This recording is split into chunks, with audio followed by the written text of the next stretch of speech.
Most investors considering a Delaware Statutory Trust or DST start with one question: which DST should I buy? That matters, but I believe another more important question should come first: who's helping me evaluate it? So in this video, I'll cover 7 practical questions every investor should ask before choosing a DST professional.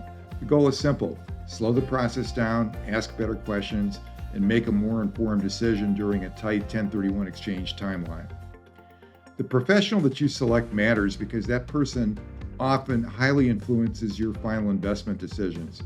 A 1031 investor is usually under pressure. The 45-day identification deadline comes quickly, and that pressure can push investors toward whatever is available instead of whatever may be most appropriate for them. A thoughtful professional should help the investor step back and consider income needs, liquidity needs, tax goals, estate planning objectives, risk tolerance, and existing real estate exposure. The question should not be, is a DST available? The better question is, does this DST fit this investor, and how does it compare to the alternatives? The first question to ask: does the professional have deep real estate experience, not just the ability to recite a marketing brochure? The professional who evaluates DST should understand tenants, leases, reserves, expenses, financing, market supply, and exit risk. A brochure can make almost any property look attractive. Real estate judgment, however, comes from understanding what is behind the brochure. Is credit strong? How long is the lease? Are rents sustainable? Is the market overbuilt? What happens if the tenant does not renew? Are insurance or property taxes likely to rise in the future? Investors should ask the professional about his or her actual experience owning, operating, managing, or evaluating investment properties.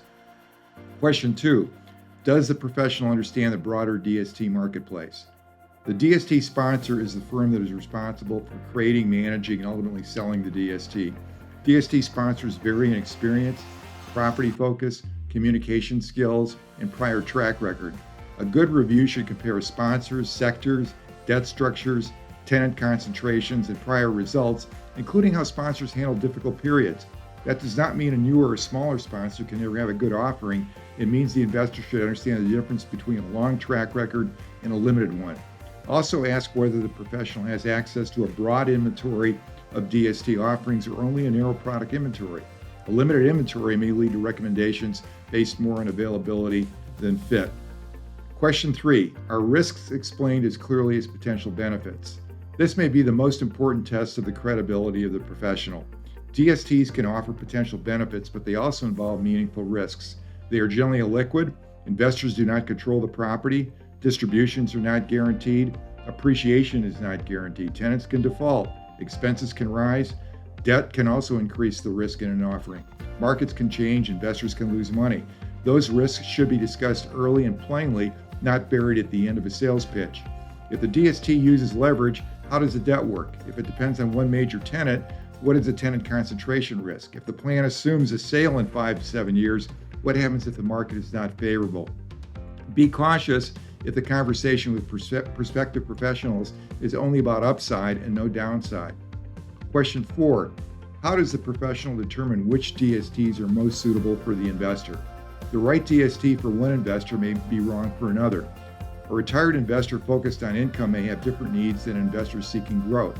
Someone with outside liquidity may be in a different position than someone who needs flexibility. Estate planning goals, risk tolerance, tax exposure, and existing real estate concentration all matter. The professional should ask hard questions before showing product. What is the investor trying to accomplish? How much income is needed? How important is liquidity to them? How much risk is acceptable? Is diversification needed across sponsors, tenants, property types, debt, or geography? The suitability discussion should come before the product recommendations. Question 5: what happens after the DST closes? This is often overlooked. 1031 exchange can involve tight deadlines, subscription documents, qualified intermediary instructions, signatures, funding, and closing confirmations. 7x24 availability of experienced support staff and timely responses to questions can matter a great deal during the investment period. But support should not stop at closing.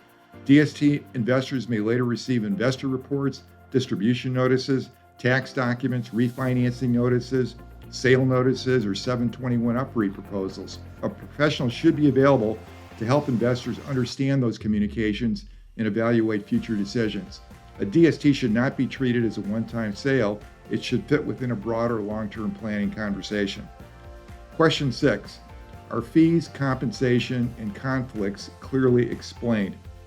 Transparency is essential here.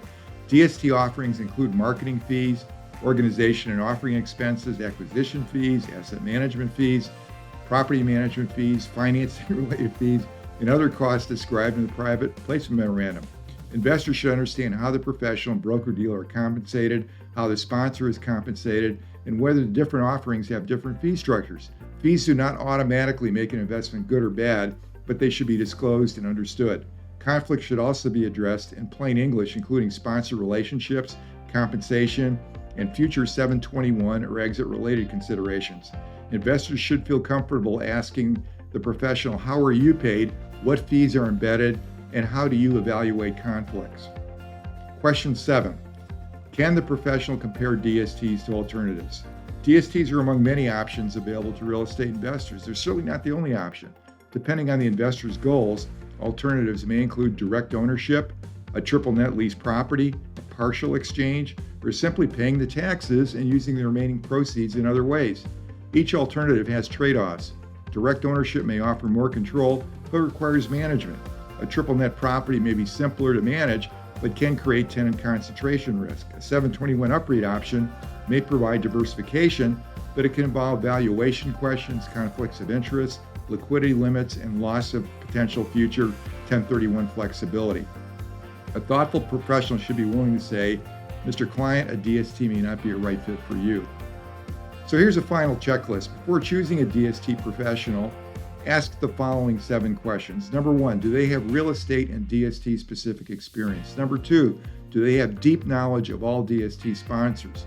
Number 3, are risks and not just benefits clearly explained? Number 4, do they evaluate suitability before recommending a product? Number 5, do they provide post-closing support for the life of the investment?